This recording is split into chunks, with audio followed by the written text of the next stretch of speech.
Bonjour à tous. Donc on m'a demandé de traiter en effet malformation de la jonction crânio-vertébrale, qui est un thème très large et que j'ai volontairement réduit à quelque chose d'un peu plus, je dirais pas polémique, mais plus sujet à discussion, qui est la fixation C1-C2 est-elle un traitement de la malformation de Chiari? Alors ça, question qui peut paraître incongrue pour, je pense, la grande majorité des gens ici.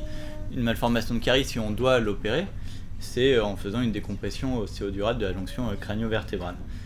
Et pourtant, quand nous, chirurgiens, mais surtout vous, patients, vous regardez sur internet, vous voyez que un peu de plus en plus, on peut trouver des propositions différentes.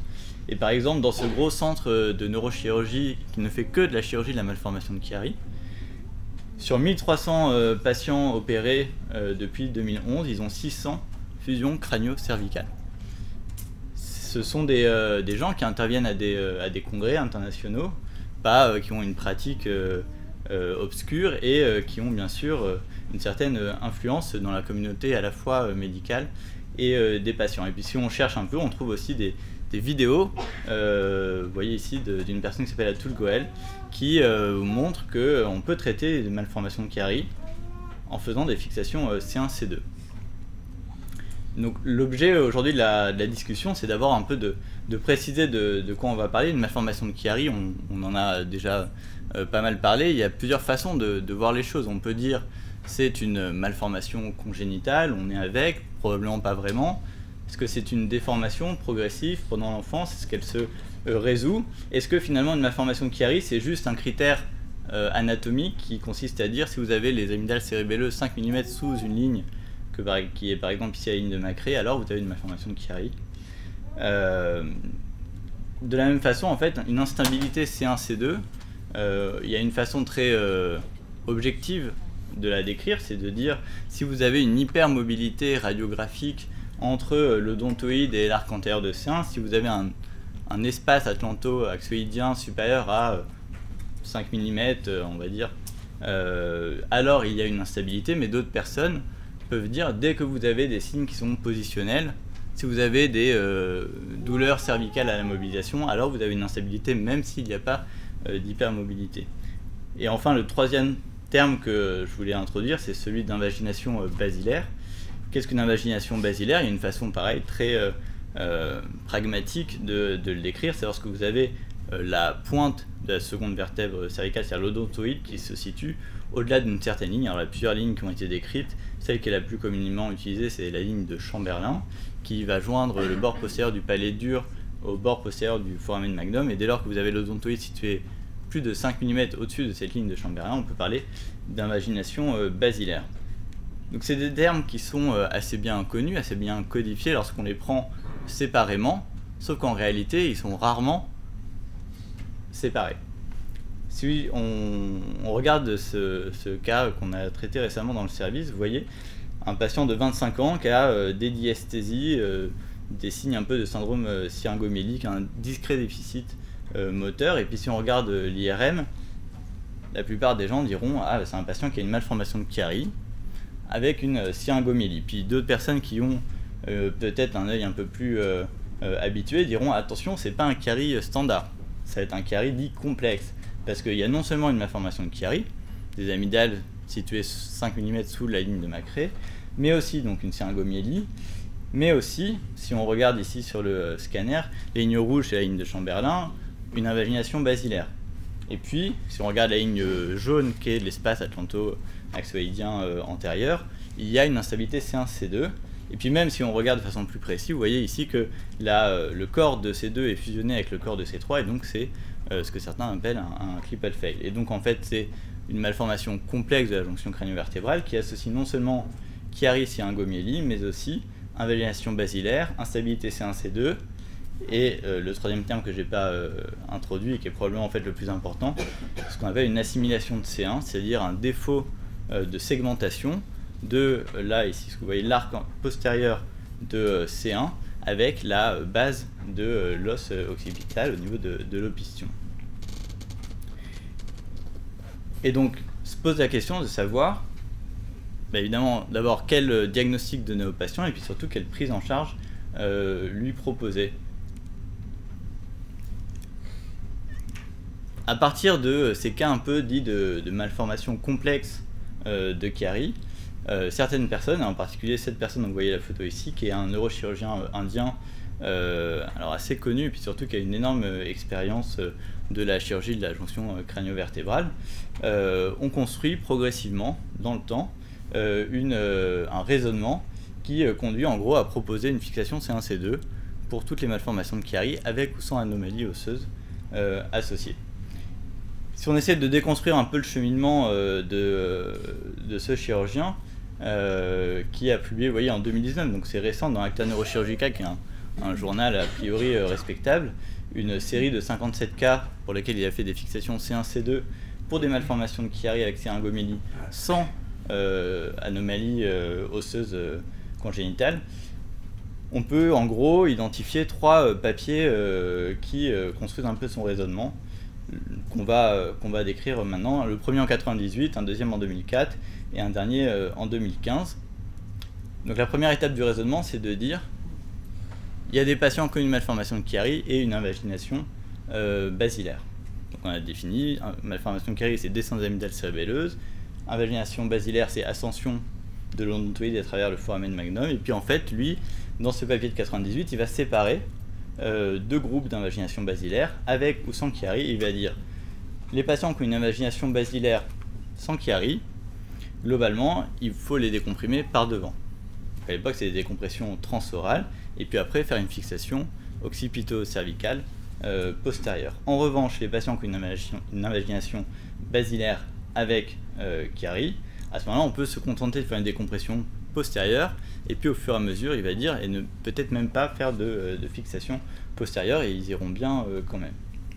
Donc on part d'une association entre invagination basilaire et Chiari, pour ensuite dire, finalement, ceux qui ont une invagination basilaire, je constate qu'ils ont aussi une instabilité C1-C2. Alors, c'est là où la question de savoir comment on définit l'instabilité C1-C2 est importante, parce que lui, il va dire l'instabilité C1-C2, c'est un défaut d'alignement des facettes de la masse latérale de C1 avec C2.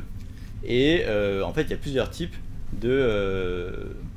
d'instabilité C1-C2. Et il va définir donc 2 types d'invagination basilaire, une avec une dislocation atlanto-axiale, donc c'est lorsque l'arc antérieur va s'éloigner de l'odontoïde, et un autre type d'invagination basilaire, où, comme ce que vous voyez à droite ici, ce qu'il appelle le groupe B, il n'y aura pas on va dire d'hypermobilité, c'est-à-dire que l'arc antérieur de C1 reste collé contre l'odontoïde, et pourtant vous avez tout de même le critère, on va dire, diagnostique de la ligne de Chamberlain avec l'odontoïde qui est au-dessus.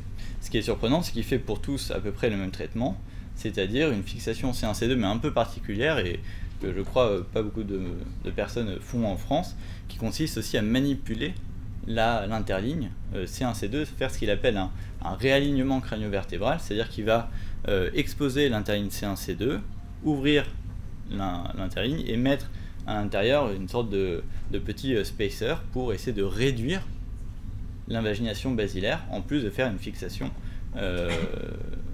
avec des vis C1, C2. Donc la première étape du raisonnement, c'est de dire il y a déjà invagination basilaire avec Chiari. La deuxième étape, c'est de dire il y a déjà invagination basilaire avec instabilité C1, C2. Et la troisième étape, c'est de dire donc il y a des instabilités C1, C2 avec Chiari. C'est le dernier papier ici de 2015. Donc il prend des séries de patients avec des malformations de Chiari. Il dit il y a une instabilité C1, C2, donc je traite le Chiari en traitant l'instabilité.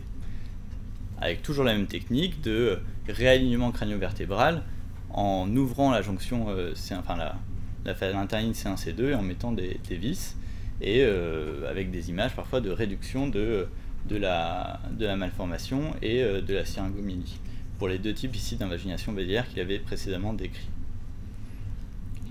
Alors ça pose des questions, et je crois que la question principale, et ça rejoint un peu ce qui a été dit sur les dystrophismes précédemment, c'est qu'il faut vraiment essayer de faire l'effort de distinguer ce qui est malformation congénitale, anomalie du développement unitéro, et déformation neurologique acquise. Et dans les cas que je vous ai montrés, en fait, à chaque fois, il y a, même s'il dit qu'il n'y a pas, on va regarder après des images, il y a une malformation osseuse qui est le primum movens de l'invagination basilaire et de la malformation on va dire la déformation de Chiari puis de la syringomyelie. Les malformations osseuses congénitales les plus fréquentes, ce sont l'assimilation de l'atlas, l'hypoplasie occipitale platybasie, l'os odontoïdeum et le clipple fail, et ce sont ces malformations osseuses congénitales qui, secondairement, probablement progressivement, même si c'est assez tôt dans le développement, donner des anomalies neurologiques type Chiari ou invagination, ou syringomyelie. Et donc si on regarde les exemples qui figurent dans les papiers d'Atul Goel, vous voyez par exemple l'image de gauche, il dit c'est une invagination basilaire avec une dislocation C1-C2, mais en fait vous voyez ici il n'y a presque pas de clivus, on pourrait appeler ça une hypoplasie du clivus occipital. L'image d'après, en fait c'est une platybasie, vous avez un angle basal de Velcher là, qui est supérieur à 140, et l'image suivante ici c'est une assimilation de C1. Donc si on regarde de près en fait les images des papiers en question, c'est quasiment jamais des malformations de Chiari sans anomalie osseuse, ce sont des anomalies osseuses avec des malformations de Chiari associées. Et donc c'est comme pour les dysraphismes, le plus important c'est de revenir au développement, à l'embryologie, et de céder de l'embryologie pour pas se tromper dans le diagnostic, vraiment distinguer ce qui est une anomalie congénitale, une malformation congénitale, et ce qui est une déformation acquise secondairement. Typiquement, une assimilation de C1, c'est le plus souvent un défaut de segmentation du proatlas, c'est quelque chose de congénital. Comme il y a une anomalie de segmentation et qu'il y a une fusion de C1 et de l'occiput, il y a une instabilité C1-C2.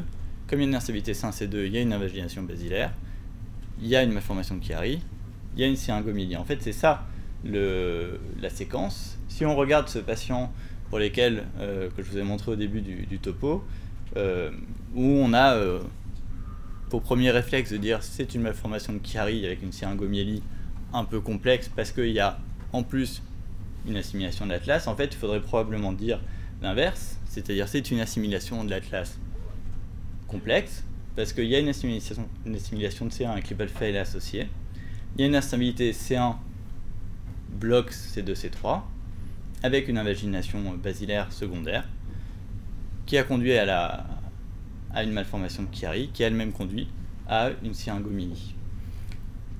Alors ça peut paraître anodin, mais on l'a vu, Michel Serra l'a répété à plusieurs reprises dans la journée, c'est important de bien nommer les pathologies parce que ce ne sont pas les mêmes traitements. Il parlait précédemment de LDM qui était pris pour des myéloméningocèles avec des décisions thérapeutiques de prise en charge qui étaient diamétralement opposées. C'est un peu la même chose peut-être pour ces patients. Si on part du principe que ce sont des problèmes d'instabilité, dans tous les cas, on va faire des fixations avec des conséquences fonctionnelles en termes de perte de mobilité, en termes de risques, notamment de risques vasculaires pour l'artère vertébrale qui sont importants, alors que c'est peut-être pas le cas. Et inversement, si on voit que la malformation de Chiari, on va avoir tendance à faire une simple décompression, alors qu'on n'adresse pas le primum movens, qui peut être ici l'instabilité. Je vous remercie pour votre attention.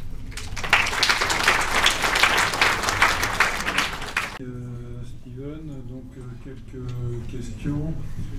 Ce que tu voulais donc dire, c'est que au fond, on ne fait d'arthrodèse et de fusion que quand il y a une instabilité, quand l'instabilité est démontrée cliniquement et démontrée radiologiquement, et que cette discussion autour des compressions et fixations fait penser aux des discussions précédentes qu'avaient par exemple les équipes comme Gardner à l'époque où il faisait l'oblitération de la partie basse du quatrième ventricule, plugging de l'obex, pensant qu'il y avait une communication systématique entre le quatrième ventricule et l'hydrocéphalie, et la syringomyelie.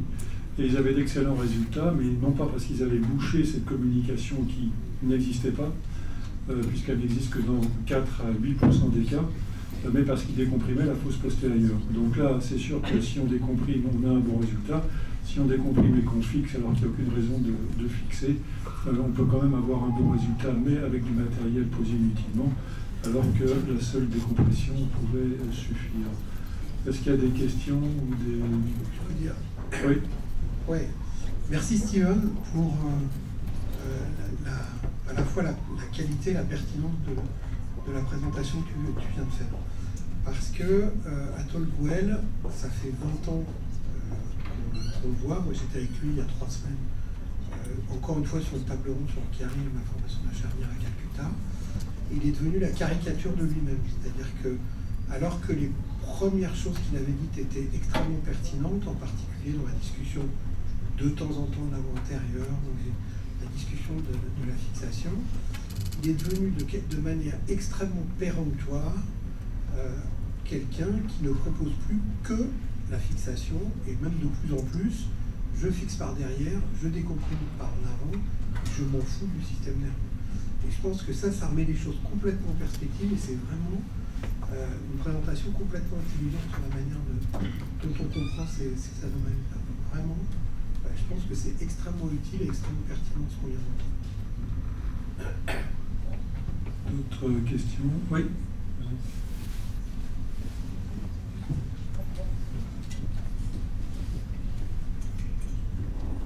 J'en profite juste une petite question, puisque vous parlez de malformation osseuse, même s'il ne s'agit pas vraiment de malformation osseuse, mais est-ce qu'il y a bien un lien entre une bonne scoliose et le Chiari?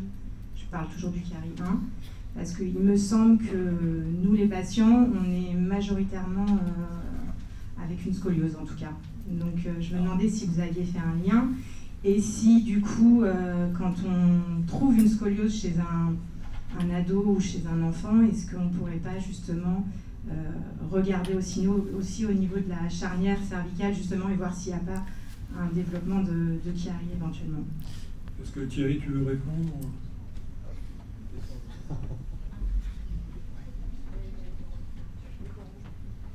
C'est une question très difficile et ça revient un peu le problème qui est la poule, qui est l'œuf. Alors c'est sûr que dans certaines scolioses, et notamment des scolioses qui sont des syphoscolioses, à la différence des scolioses idiopathiques qui sont des lordoscolioses, on a avec une fréquence importante des syringomyélies, et avec des scolioses qui ont des évolutions très variables, c'est-à-dire qu'il y en a certaines qui ont des évolutions malignes et d'autres qui ne vont pas finalement très évolutives. Ça, c'est les premières choses. Et puis, étonnamment, alors que 90% des scolioses sont des courbures à convexité droite, là, on a des courbures à convexité gauche. Donc voilà. Après, une fois qu'on a dit ça, est-ce que traiter la syringomyélie, ça traite la scoliose? Peut-être qu'on pourrait imaginer que dans des formes prises très précocement, en association avec un traitement orthopédique, on pourrait renverser le processus. Mais une fois qu'on a une déformation qui fait 30-40 degrés, il y a de telles asymétries sur les zones de croissance que de toute façon, c'est un phénomène qui va être auto-entretenu. Et même si on va supprimer le primum novens, de toute façon, la maladie, de par les asymétries mécaniques sur les plaques de croissance, va continuer à évoluer. Encore une question avant la pause. Oui, Didier? J'ai beaucoup de mal à parler de Chiari de manière globale. C'est très difficile. Pour moi, le Chiari, c'est un symptôme radiologique. Et ça s'arrête là, et je crois qu'il faut interpréter les images. Pour moi, le Chiari, c'est la fièvre de l'interniste. Il y a 1000 raisons d'avoir cette information, et on ne traite pas des images. Alors, si tu fais comme médecin de base, tu vas prendre de la fièvre, tu mets de Doliprane, tu fais une trajectomie, mais si tu réfléchis un peu, c'est vrai que c'est différent. Sur ce que tu nous as montré, c'est magnifique, mais il n'y a pas beaucoup de cas qui, à mon sens, rentrent dans la case du Chiari. Quand tu n'as pas de clivus, quand tu as une invagination osseuse, quand tu as un C1 qui est complètement absorbé dans ton occipital, pour moi, c'est plus des Chiari. Donc, c'est pour ça que quand on ne parle pas de la même chose, c'est difficile de se prononcer de manière générale. Est-ce que toi, tu aurais parlé de Chiari? C'est l'objet c'est le message de la présentation, c'est de dire, en disant qu'un Chiari c'est des amygdales cérébelleuses basses, on met dans le même sac des choses qui n'ont rien à voir, et on propose le même traitement à des choses qui n'ont rien à voir. Et peut-être que faire une fixation C1-C2 pour une invagation basilaire qui découle d'une instabilité C1-C2, c'est pertinent. Faire une fixation C1-C2 pour un chiari type 1, qui est probablement ce que vous entendez par chiari tout court, ça n'a pas de sens. Et le chiari, c'est pas que les amygdales basses. Bah, le problème, c'est que le critère diagnostique, c'est malheureusement aujourd'hui celui-ci. Et du coup, on voit des patients qui arrivent en consultation avec des amygdales à 3 mm, ils disent « j'ai un chiari ». Et alors, est-ce que c'est une question de seuil? Est-ce que c'est une question d'étiologie? Probablement qu'en effet, que le mot malformation de chiari ne décrit qu'une image et n'a aucune valeur en soi, et notre travail, c'est de déconstruire ce qu'il y a derrière l'image. Je suis sûrement d'accord avec ça, ce n'est qu'une image et on ne traite pas des images, encore une fois. Et à chaque réunion internationale, il y a toujours une session sur mettons-nous d'accord sur la définition du chiari, et ça revient d'année en année. Et il n'y a toujours pas de bonne définition du chiari. Mado, juste un commentaire qui va dans ton sens, c'est que le diagnostic de chiari est fait par les radiologues. C'est-à-dire que pour une raison ou pour une autre, tu as une IRM, soit sur un symptôme en rapport, soit pour n'importe quoi d'autre, on voit les amygdales qui sont basses, il y a marqué malformation de chiari sur le compte-rendu de radio, et puis là c'est foutu, c'est parti. Et c'est bien ce qu'on dit, et c'est à ce moment-là que c'est compliqué de rattraper les choses. Mado. D'où ma question polémique.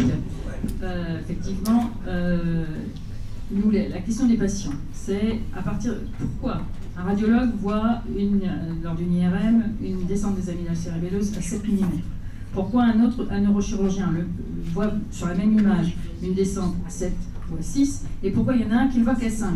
Et à partir de là, moi qui ai, avec mon radiologue, une image à moins 7 mm, qui est des nausées, qui a des douleurs, qui ne peut plus, qui a des vertiges, qui ne peut plus travailler, qui veut aller travailler, pourquoi on me dit que je n'ai pas de chiari, pourquoi on ne me prend pas en charge?